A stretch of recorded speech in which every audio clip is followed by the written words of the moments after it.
যে কোনো পরীক্ষায় 2 থেকে 3 নম্বর কমন পাবেন আজকের এই চারটি থেকে।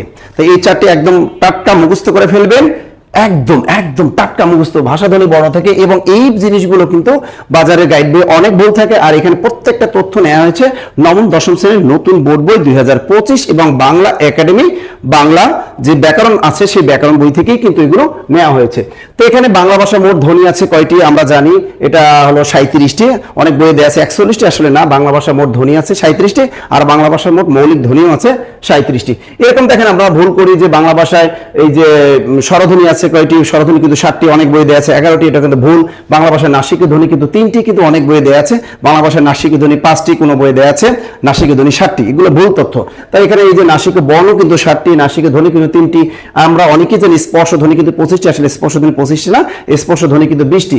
এইরকম দেখেন উষ্ম ধ্বনি এরকম আছে, উষ্ম বর্ণ আছে, পার্শ্বিক ধ্বনি আছে, কম্পোজাত ধ্বনি, এরকম এই যে জিনিসগুলো নিয়ে আপনাদের অনেক সমস্যায় পড়তে হয় 9টের নতুন বোর্ড বই এবং পুরাতন বোর্ড বই নিয়ে। তো এই চারটা যদি আপনি একটু পড়তে পারেন, ইনশাআল্লাহ এই সমস্যাটা থেকে আপনি রেহাই পাবেন এবং যে কোনো পরীক্ষায় এখান থেকে 2 থেকে আপনি 3 নম্বর অনায়াসই রাখতে পারবেন।